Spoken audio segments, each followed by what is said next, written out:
कुंदरकी की सीट में क्या हो गया? एक हिंदू कैंडिडेट 60% मुस्लिम पॉपुलेशन वाली सीट पर कैसे जीत गया? विपक्ष लगातार आरोप लगा रहा है, अखिलेश यादव आरोप लगा रहे हैं कि वोट डालने नहीं जाने दिया गया मुसलमानों को।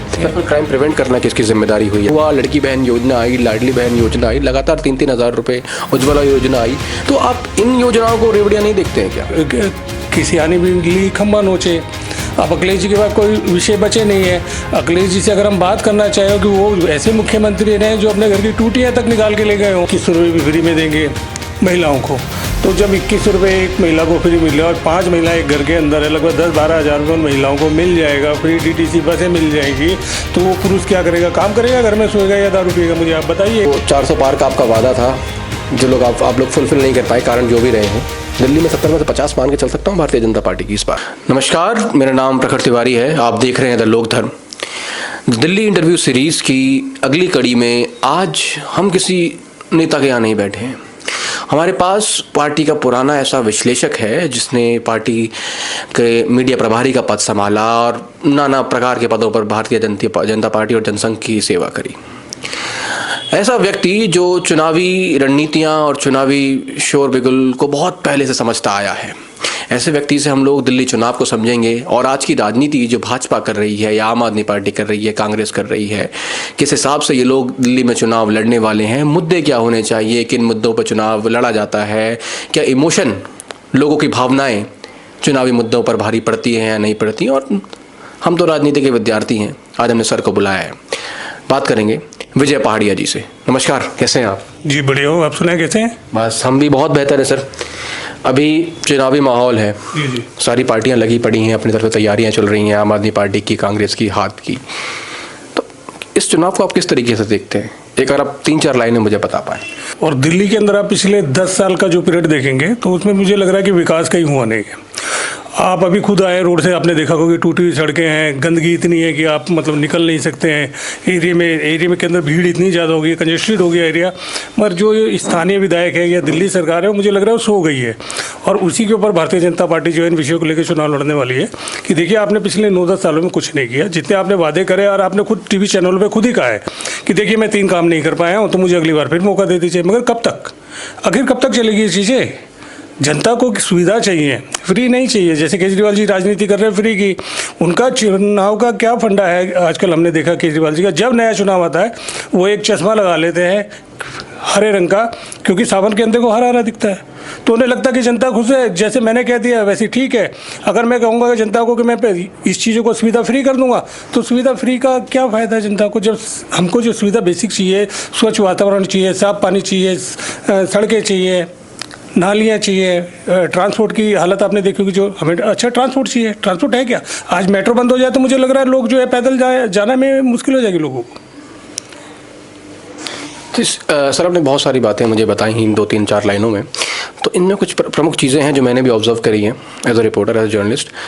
आप रेवड़ियों की बात करती है, आपकी पार्टी लगातार आरोप लगाती है कि केजरीवाल फ्री रेवड़ियाँ बांटते हैं, चाहे वो DTC की बस में फ्री किराया हो या फिर बिजली का बिल माफ़ कर देना हो 200 यूनिट तक, और नाना प्रकार की चीज़ें।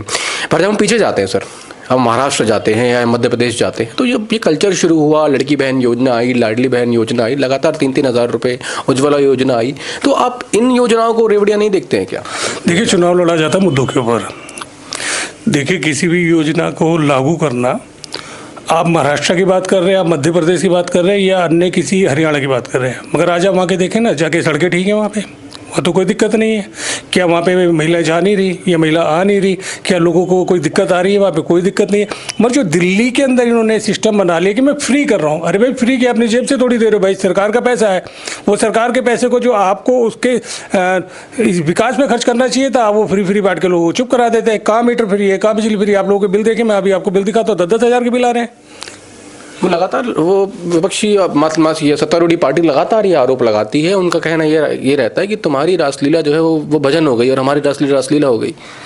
देखिए तो उनका पुराना ही है। आप, मुझे लगता है कि अगर आप केजरीवाल जी की कोई भी डिबेट देख लीजिए या कोई भी उनका इंटरव्यू देख लीजिए, प्रेस देख लीजिए, उनका हमेशा है मैं तो करूंगा जी, जिसे जो करना है कर लो। यानी वो सर ना तो संविधान को मानते, ना वो कोर्ट को मानते, ना पुलिस को मानते। संविधान के मुद्दे पर सर मैं आना चाहूँगा, माफ़ कीजिए कट कर रहा हूँ। संविधान का मुद्दा अभी बहुत बड़ा हो गया था पिछले दिनों।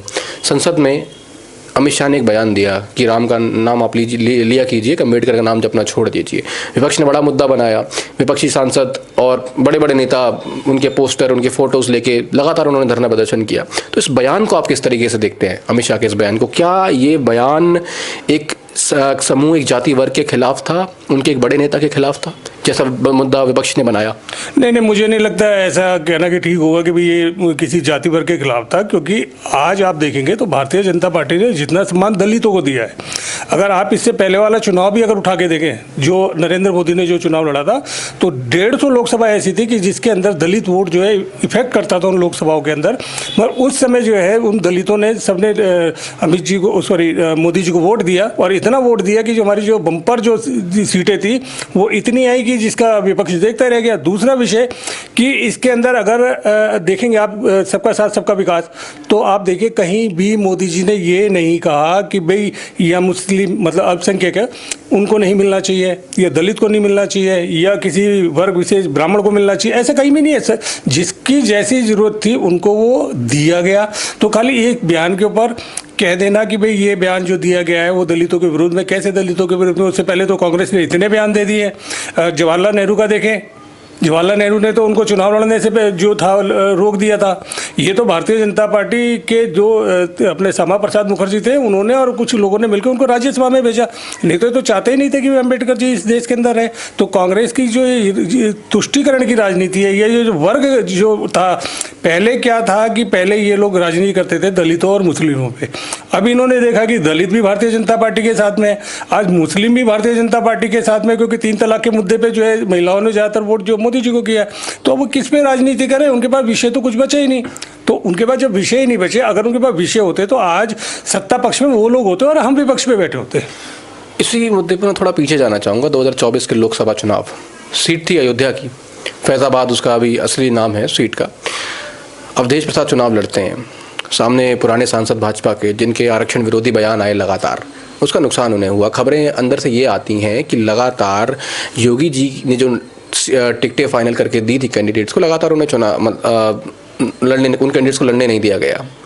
और उसके बाद विपक्षी और एनालिस्ट करने वाले लोग, बड़े पत्रकार ये बताते हैं कि अमित शाह और योगी के बीच में फूट पड़ी हुई है, इसी वजह से अखिलेश यादव 37 सीटें वहाँ पर लेके आ गए थे। नहीं, मैं इस बयान को नहीं मानता, क्योंकि भारतीय जनता पार्टी के अंदर एक सिस्टम है कि प्रदेश के अंदर जो चीज़ें डिसाइड होती है और डिसाइड होकर जो उनकी सर्वे रिपोर्ट्स वगैरह आदि बनती है और क्या चीज़ों की जानकारी रहती है, जिले से भी रायशुमारी होती है, उन सब चीज़ों को लेके जो है ये सेंट्रल कमेटी को भेजा जाता है। और भेजने के बाद में होता क्या है कि उसके बाद में जब टिकटें डिसाइड होती है तो उसके बाद मुख्यमंत्री हो या प्रदेश के अध्यक्ष हो या हमारे संगठन महामंत्री हो या प्रभारी हो, उन सबको बुलाया जाता है। फिर उसके बाद भी विस्तार से चर्चा होती है, 3-3 नाम आते हैं। अब ये तो ठीक है कि भाई उन्होंने टिकट किसी की एक की हो गई, और जो अखिलेश जी ने जो उस वक्त नकारात्मक जो मैसेज फैलाया था चारों तरफ, वो भारी पड़ गया आपके हिसाब से? वो थोड़ा सा कहीं ना कहीं थोड़ा सा कारण रहा था। मुझे नहीं लगता कि भाई ये योगी जी और अमित शाह जी के बीच की बात है। नहीं, भारतीय जनता पार्टी के अंदर एक कार्यकर्ता को सम्मान है। अगर ऐसा नहीं होता तो आज नड्डा जी जो है राष्ट्रीय अध्यक्ष बन जाते। क्या एक ओबीसी समाज के जो है सीएम रहते रहते आज पीएम बन जाते। और आप देखेंगे कि भारतीय जनता पार्टी ने तो इतना सम्मान करा है कि एक हमारे दलित समाज से आने वाले उनको राष्ट्रपति, फिर एसटी समाज से आने वालों को जो है फिर दोबारा राष्ट्रपति, और कई अगर आप राज्य के वो देखेंगे राज्यपाल वगैरह वो भी जो है दलित है, कोई एसटी है, कोई ओबीसी है। आज प्रदेशों के अंदर आप देखो कि उसके अंदर ओबीसी के भी हमारे सीएम है, हमारे उसमें ब्राह्मण भी सीएम है, हमारे पास एसटी के भी सीएम है। सर, वो लोग ये कहते हैं कि बड़ी सीटों पे आप लोग बिठा देते हैं उनको, वोट बैंक अपने साइड कर लेते हैं, फिर आप लोग इज्जत नहीं देने वाले थे फ्यूचर में दलित नेताओं को या फिर एससी वर्ग के लोग होते हैं। और उसके बाद एक और चीज़ में आऊँगा, अखिलेश यादव 37 सीट लेकर आए लोकसभा चुनावों में। इसके बाद ये बातें बताई जाती हैं कि आपके जो फैजाबाद से सांसद थे लल्लू सिंह और सर्वेश सिंह, उन्होंने आरक्षण विरोधी बातें करी। ये मैसेज पूरे यूपी में फैला।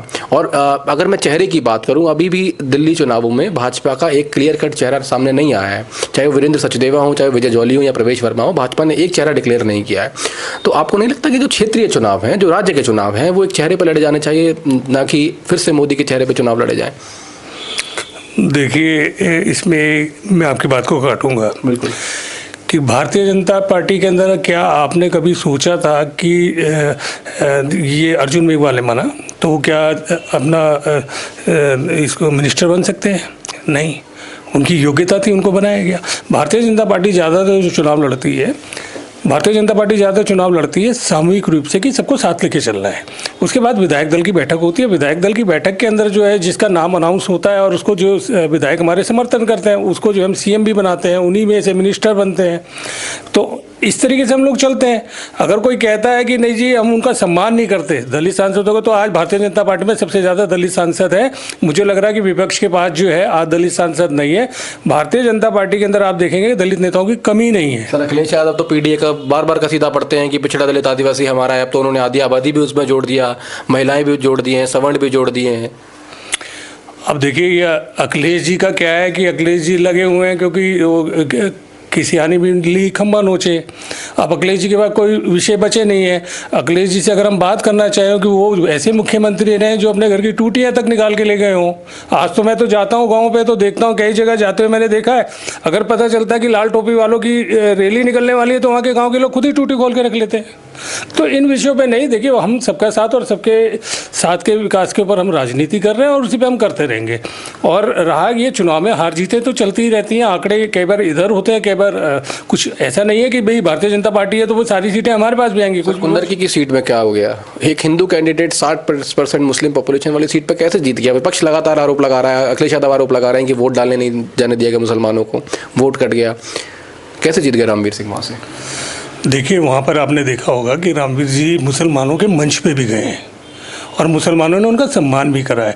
ये कौन सी बात हुई देश के अंदर संविधान में कि समाज ने, अगर हम बात करें सबका, अगर हम सबके साथ की बात करते हैं, ये कौन सी बात हुई कि अगर हिंदू वहाँ पे खड़ा हो गया और मुस्लिम वहाँ पे ज़्यादा थे तो क्या वो मुसलमान नहीं है? तो क्या इसलिए क्या वोट नहीं होगा उनको? सर भूतपूर्व में कभी ऐसी राजनीति नहीं हुई हिंदुस्तान के अंदर, शायद पहले इतिहास में पहली बार ऐसा हुआ होगा।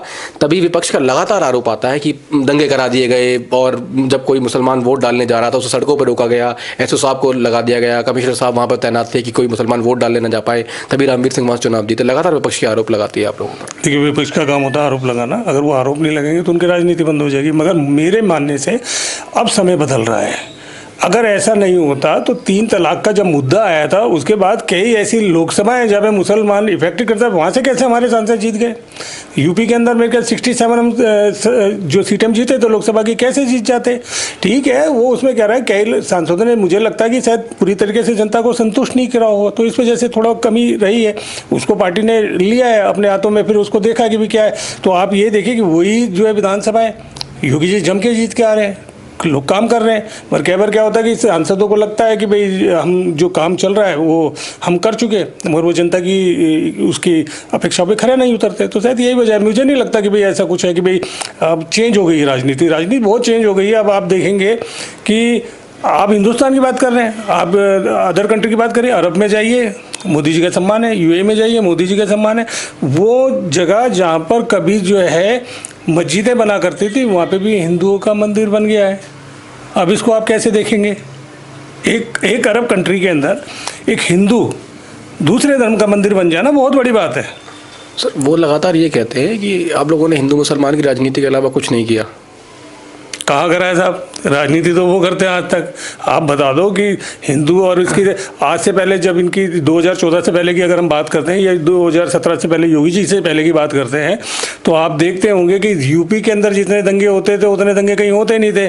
जो यूपी लगातार गोधरा भी हुआ, संभल भी हुआ, लगातार रामपुर भी हुआ, इतने दंगे योगी जी के राज में हो गए। पहले मोदी जी भी दंगा करवा के आए थे तो उन्हें पीएम बना दिया गया था। वो कहते हैं एक और दंगाई मुख्यमंत्री है योगी, उसके बाद में पीएम बना दिया जाएगा। नहीं ऐसा नहीं है। आप अगर देखेंगे जिन्होंने दंगा किया है उसमें हिंदू भी हैं, उसमें मुसलमान भी, जिसने जैसी करनी करी है वो सब जेल के अंदर है। ये सिर्फ कहने की बातें हैं कि जिन्हें खाली मुसलमानों को टारगेट किया जा रहा है और योगी जी दंगा कराने की। हर राज्य का मुख्यमंत्री चाहता है कि उसके राज्य में शांति रहे। ये तो वो लोगों की छटपटाहट है कि जब जिनको सत्ता नहीं मिल रही है, कुछ नहीं मिल रहा, तो चलो किसी ना किसी बहाने से वो करें। और कुछ लोग ऐसे होते हैं कि भाई मुझे लगता है कि जो किसी के बहकावे में आ जाते हैं, जो करते हैं। आप देखिए अगर आप इसकी बात करें तो लखनऊ में और भी तो मुस्लिम एरिया, वहाँ तो कुछ नहीं हो रहा। मगर भारतीय जनता पार्टी ने तो वहाँ जितने भी ये मुस्लिम क्षेत्र हैं या और भी माना, सबको मकान भी दिए हैं, सरकारी टॉयलेट भी दिए हैं, सुविधाएं भी दी है, उज्ज्वला भी दिया है। हमने तो उस पर काम किया है। अगर कोई कि हमने किसी को कहा हो कि भाई दंगा करें तो बात अलग हो सकती है। वो कहें कि हाँ जी इन्होंने बोला था दंगा करो। अगर कोई दंगा करता है तो वो अपने उस पर कर रहा है, तो पुलिस प्रशासन काम कर रहा है पूरी तरीके से वहाँ पे। वो कहते हैं आपके बैकिंग के नेता हैं टी राजा सिंह, लगातार बयान देते हैं हिंदू मुसलमानों को भड़काने वाले। और आपके और भी नेताओं के लगातार बयान आते हैं ऐसी सेंसिटिव एरियाज़ में जहाँ पर हिंदुओं की पॉपुलेशन कम है, मुस्लिमों की ज़्यादा है, तो दंगे भड़कते हैं। कंबल वाले केस में भी सर यही हुआ। उनका ये कहना है कि आक्रांता जब हिंदुस्तान आए तो उनका ये कहना है कब तक हम लोग पीछे जाते रहेंगे, हम लोगों को आगे की राजनीति करनी चाहिए, कब तक आप लोग मंदिरों में जाके जांच पड़ताल करते रहेंगे। क्या टेक है आपका इस पे? देखिए, ये बिल मेरे ख्याल 1991 में आया था कि जो विरासत है उसको एज छोड़ दिया जाए। जी बिल्कुल, हम की बात कर रहे हैं। मगर क्या है कि ये हमारी आस्था का सवाल है। आप कब तक मिटाओगे किसी चीज़ों को जो चीज़ें तलवारों के दम पे हमसे छीनी गई, अगर वो कोर्ट के दम पे हमें वापस मिल रही है तो दिक्कत क्या है?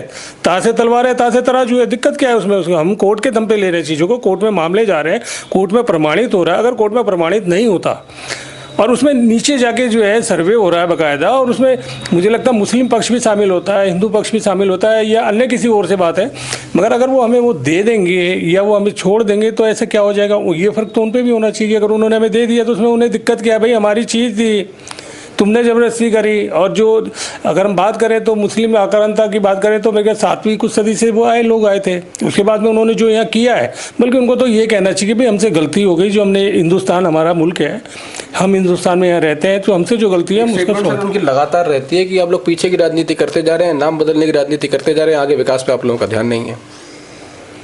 मुझे लगता है कि अखिलेश की सरकार में जितने नाम बदले गए हैं ना, आपने तो उनका वो देखा ही होगा, जो उनका इटावा के पास में जो होता है एक जगह थी उनकी गांव, जहाँ पे एक डांस वांस हुआ करता था, क्या कहते हैं उसको? इटावा मेरा गृह क्षेत्र है। नहीं, वहाँ उनके पास में सफाई महोत्सव की बात कर रहे हैं। अब सफाई महोत्सव क्यों नहीं होता जी? कहने सरकार में लाओ फिर कराएंगे। ये क्या बात हुई कि भाई सरकार में, मतलब सरकार के पैसे का दुरुपयोग केवल सफाई महोत्सव में के लिए होगा, जनता के विकास के लिए नहीं होगा? वो तो ये कह रहे थे कि हमने सरकार का पैसा, फिर जिसका भी पैसा उसमें इसलिए लगाया क्योंकि हमारे यहाँ की जनता को भी हक है एंटरटेनमेंट देखने का। कब तक हमारी जनता पिछड़ी रहेगी? उनको भी अच्छा डांस, अच्छा म्यूजिक सुनने का हक है। हाँ, तो इंटरनेट लेके आओ ना, किसने मना किया है? ऐसी सुविधा लेके आओ कि भाई आपका इंटरनेट चला, लोगों के घर में टीवी है, बत्ती आती है, वो लोग टीवी से एंटरटेनमेंट कर सके, मनोरंजन कर सके। जरूरी थोड़ी है। कितने लोगों ने सफाई में जाकर डांस देखा, बता सकते हैं आप? सर विधायक तो अभी आपकी हैं यहाँ पर, सरिता भदौरिया जी। जी। और अभी देखा जाए तो इंटरनेट की सुविधा आपकी बनती है वहाँ पर? देखिए, ये जो इंटरनेट वाले विषय हैं वो केंद्र सरकार के विषय, ना कि राज्य सरकारों के। केंद्र सरकार इसको करती है, संचार विभाग है और लगातार कर रहा है।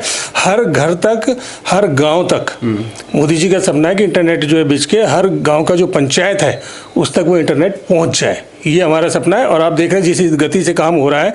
अगर ऐसा नहीं होता तो आप आज से 10 साल पहले वाले यूपी की बात करें और आज वाले यूपी की बात करें तो कैसे सरकार जो है इंटरनेट पे बैन लगाती है तुरंत, क्योंकि ये चीज़ें वायरल हो रही है और ये जो है कई चीज़ें गलत हैं और कई चीज़ें अच्छी भी हैं, कई चीज़ें हमारे लिए अच्छी हैं, कई चीज़ें हमारे लिए गलत होती है। मतलब आधुनिकीकरण हो रहा है तो वो अच्छी चीज़ें भी रहती है और कुछ उसमें खराब भी होता है, कुछ लोग गलत चला देते हैं उसको।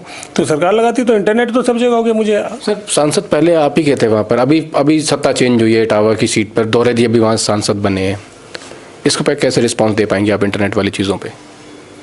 मतलब दोबारा बताएंगे? अभी मैं ये कह रहा हूँ कि अभी 24 में लोकसभा चुनाव हुए, उससे पहले भारतीय जनता पार्टी के सांसद थे वहाँ पर। अभी जब 24 में चुनाव हुए तो जितेंद्र जौहरे वहाँ से चुनाव जीत के आए, जो कि समाजवादी पार्टी से हैं। एक दलित कैंडिडेट जो समाजवादी पार्टी ने बड़ा कार्ड खेला, बसपा का दलित वोट और MY कॉम्बिनेशन जो उनका चलता है वो उन्होंने एक साथ जोड़ा और वो वहाँ से चुनाव जीत गए।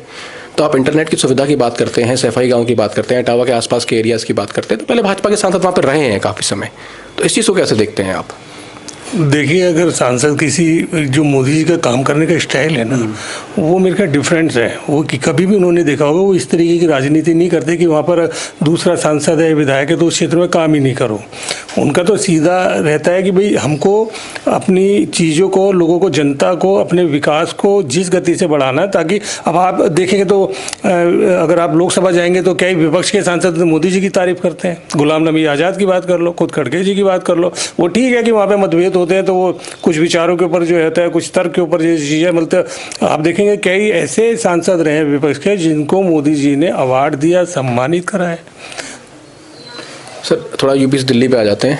एक क्राइम की समस्या बड़ी है, खासकर दक्षिणी दिल्ली के इलाके में, देवली के इलाके में, संगम विहार के इलाके में, खानपुर। अगर मैं गोविंदपुरी में जाऊं तो पिछले दिनों एक पुलिस वाले की निर्मम तरीके से हत्या कर दी गई बदमाश के द्वारा। विपक्ष लगातार घेरता है कि पुलिस हमारे हाथ में नहीं है, ये जो क्राइम बढ़ रहा है, ये जो चीज़ें बढ़ रही हैं दिल्ली के अंदर, इसका पूरा जिम्मेदार भारतीय जनता पार्टी का खेमा है।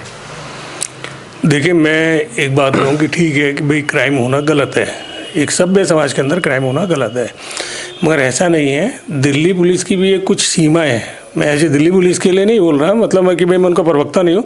दिल्ली पुलिस की सीमा है कि हमारे यहाँ जो पॉपुलेशन हमारी 1,35,00,000 के आसपास होती थी, आज करीब वो 2 करोड़ जो है 75 लाख के आसपास पहुँच गई है। ये हमारे दिल्ली सरकार के जो 10 सालों के आप आंकड़े उठा के देखो, हर साल 10 लाख 20 लाख इस हिसाब से वोट जो पॉपुलेशन बढ़ रही है। मगर आप उसका ये नहीं देख रहे कि अगर किसी ने क्राइम कर दिया तो उसका रिजल्ट क्या होगा। रिजल्ट यही हुआ कि जो है उसको जो है ऑन द स्पॉट जो है इनकाउंटर में, जो इनकाउंटर ही मान के चले, वो मारा गया।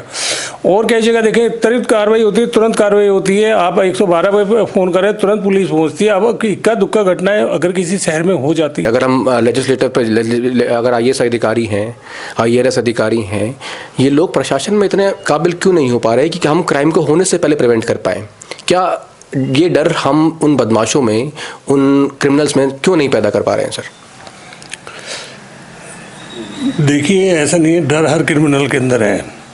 और मुझे लगता है कि अब दिल्ली को ज़रूरत पड़ गई है डबल इंजन सरकार की, क्योंकि मुझे लगता है कि जब डबल इंजन की सरकार आएगी तो मुझे लगता है क्योंकि फिर सारी जिम्मेवारी हो जाएगी। केजरीवाल तो ये कह के भाग जाते हैं, तो अभी सिंगल इंजन के पास ही है, तो उससे क्या है कि कई जगह तो फिर इन्हीं का रह जाता है ना। ये तो निर्भया के हथियारों को जाके सिलाई मशीन दिए आते हैं, जाके 10,000 रुपये दे के आते हैं वहाँ पे जाके। कैसे क्या वो करे, उनका तो मनोबल आप देखिए। अगर अभी पीछे कई घटनाएं हुई हैं उसके अंदर ये इनके कार्यकर्ता तो मार, आप कहना चाह रहे हैं केजरीवाल जो है काम नहीं करने दे रहे हैं दिल्ली पुलिस को ठीक तरीके से?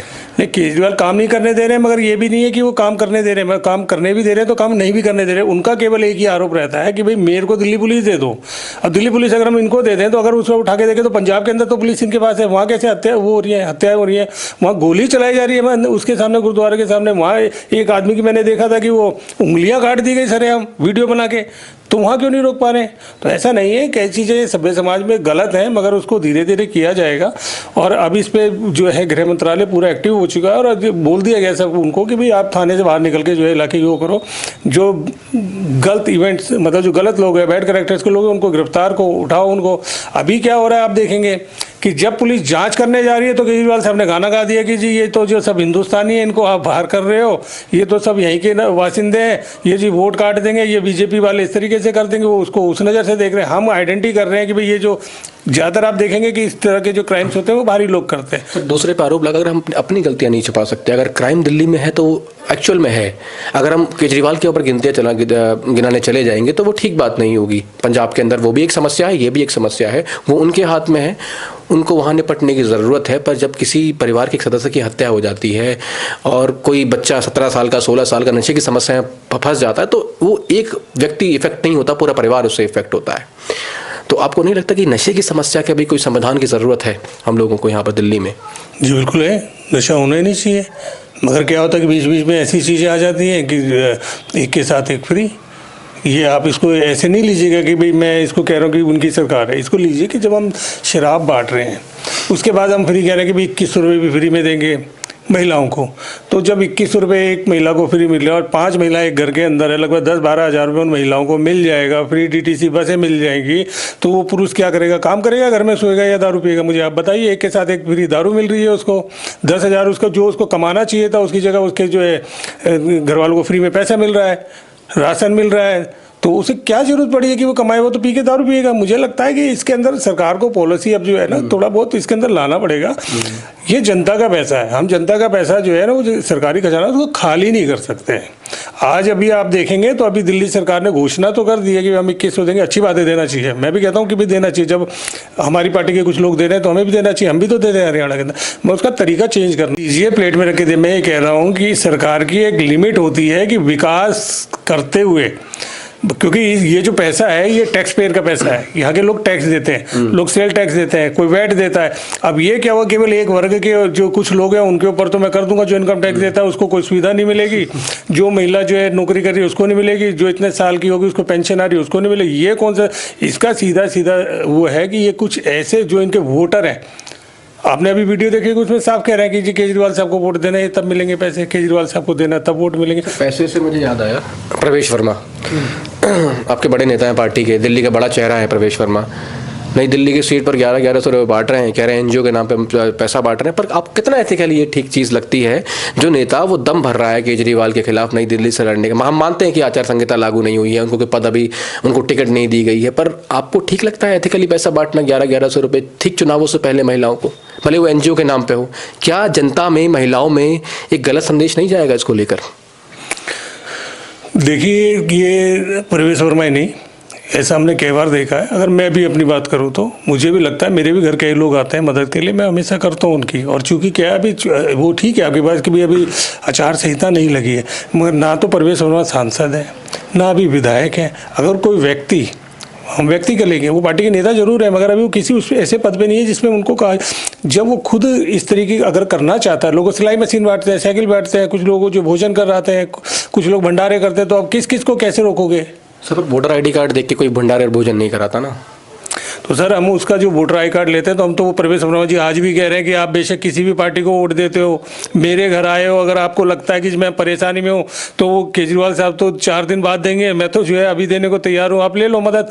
ये तो जनता का काम है ना, उनको मदद लेनी है नहीं लेनी है। उनके यहाँ तो दूसरे दिन भी भीड़ थी, मैं आज देख रहा हूँ तो तीसरे दिन भी भीड़ है, यानी जनता को लेना चाहती है तो वो दे रहे हैं। मगर केवल ये कह के कि नहीं जी अगर हमारी सरकार आएगी तब आपको मिलेगा, और मेरे को तो लग रहा है कि भाई जो आएगी तो मिलेगा। मुझे लग रहा है सरकार आने वाली नहीं, इसलिए कैबिनेट में उन्होंने 12-12 को जो है अभी एक नोट पास कर दिया कि हम 1000 रुपये देंगे। 8 महीने लग गए उनको बॉस ये कहने में कि जी हमने कैबिनेट से नोट पास करा लिया, तो आप लगाइए कि अगर केजरीवाल सरकार आ गई तो मुझे लगता है 1 साल तो उनको लग जाएगा उससे एलजी से मंजूरी लेने में, फिर उसके बाद में जो है वो फाइनेंस के पास जाएगा, फिर उसका नोटिफिकेशन होगा, कब खातों में पैसा जाएगा। मुझे लग रहा है अगली बार सरकार आ जाएगी, वो कहेंगे फिर मुझे मौका दो, मैं 3100 दूंगा। तो मैं इसे इस तरीके से मानता हूँ कि भाई ये जो राजनीति कर रहे हैं केजरीवाल साहब वो गलत है। और बाकी जो आपका विषय प्रवेश जी का, तो मुझसे बेटर तो वही बता सकता हूँ। तो साफ साफ कह रहे हैं मेरे पास तो सारा अकाउंट है, मुझसे लो ना हिसाब, अब कोई ले तो सही जाके उनसे हिसाब। ठीक है, प्रवेश वर्मा जी की हमने बात करी, राजनीति पैसों की है या नहीं है, रेवड़ियों की है या नहीं है, पर कुछ बुनियादी मुद्दे हैं दिल्ली के सर। स्कूल, अस्पताल में मेनली अगर बात करूँ तो मोहल्ला क्लिनिक, हमारी टीम लगातार मोहल्ला क्लिनिक का सर्वे करती रही है दिल्ली में पिछले कुछ समय पे, आने वाले समय में भी। तो कई जगह हम लोगों ने देखा कि कुछ बंद पड़े हुए हैं, कुछ मोहल्ला क्लिनिक से बंद हैं। आप लोगों के बड़े नेता कहते हैं कि जब सत्येंद्र जैन थे स्वास्थ्य मंत्री दिल्ली सरकार में, तो ठीक ठीक मोहल्ला क्लिनिक का काम होता रहता था कभी कभी, पर सौरभ भारद्वाज ने आके पूरी व्यवस्था चेंज कर दी। आपका क्या टेक है इस पर? देखिए कि मोहल्ला क्लिनिक उन्होंने करा, मोहल्ला क्लिनिक के नाम पे बोला है। हम मानते हैं कि हर क्षेत्र के अंदर, हर वार्ड में और हर विधानसभा के अंदर 3 या 4 डिस्पेंसरी होती है। अगर वो उसे डेवलप कर लेते, क्योंकि मोहल्ला क्लिनिक के अंदर केवल आपको जो है बुखार, खांसी, जुकाम इसकी दवा दी जा सकती है, वो भी पैरासीटामोल या क्रोसिन इस टाइप की जो है मिल जाती है। ये तो केमिस्ट की दुकान से मिल जाती है बहुत। अगर थोड़ा सा इसका स्ट्रक्चर बड़ा करते तो मुझे लगता है वहाँ पे ऑपरेशन भी हो जाता है, किसी का इलाज हो जाता, कोई एक्सीडेंट का, अभी कोई एक्सीडेंट हो तो मोहल्ला क्लिनिक में थोड़ी जाएगा। फिर पीछे आपने देखा कि मोहल्ला क्लिनिक के अंदर फर्जी लैबों की जो जाँचें पकड़ी गई, एक ही फ़ोन नंबर पर 10-10 जाँचें बुक हो रखी हैं, उसको आप कैसे देखते हैं? तो मेरा मानना है कि अगर केजरीवाल साहब का बस चले ना, तो मोहल्ला ठेका, मोहल्ला स्कूल, मोहल्ला बसें, मोहल्ला दूध की दुकान, इस तरीके से वो करेंगे तो मुझे लग रहा है ये जो दिल्ली है वो मोहल्ले में ही हो जाएगा। तो आने वाले टाइम में तो मुझे लग रहा है कि मोहल्ला दिल्ली नाम होना हो जाएगा इसका। अच्छा सर, बीजेपी इतनी लेट पत्ते क्यों खोलती है? 70 के 70 कैंडिडेट अनाउंस कर दिए आम आदमी पार्टी ने, आपकी कब लिस्ट आने वाली है? जी ऐसा नहीं है, भारतीय जनता पार्टी पूरी तैयारी करके साथ बैठी है। छुपे रुस्तम बने हुए दिल्ली में आप अभी? नहीं, छुपे रुस्तम नहीं है, क्योंकि क्या है कि भारतीय जनता पार्टी के पास नेताओं की कमी नहीं है और उनके पास एक से एक बढ़ के कैंडिडेट है। अब केवल उनको ये लग रहा है कि भाई हम इस वाले को मौका दें या दूसरे को मौका दें। और फिर क्या ही चीज़ें दिल्ली की राजनीति। आप इंडियन क्रिकेट टीम हो गए, आप कहना चाह रहे हैं यशस्वी जायसवाल को खिलाएं, शुभमन गिल को हम खिलाएं? अब देखिए ये विषय तो उनका कि भी कौन खेलेगा, मगर ये खेलेगा तो एक इनमें से मांगते सभी हैं, 4 मांगते हैं, 5 मांगते हैं, 10-10 मांगते हैं, 20 भी मांगते हैं, मगर खेले एक ही। और जो एक खेलेगा वो मुझे लगता है इस बार जो है ना केजरीवाल की साहब की गिल्लियाँ उखाड़ के जाएगा। अच्छा, केजरीवाल साहब की गिल्लियाँ उखाड़ने का आप लोग दावा करते हैं। इसके बाद सर हम आते हैं कि आप विश्लेषण बता दीजिए, कितनी सीटें आपको दिल्ली में इस बार आने वाली हैं? कांग्रेस कितने पर रहेगी, आम आदमी पार्टी कितने पर रहेगी?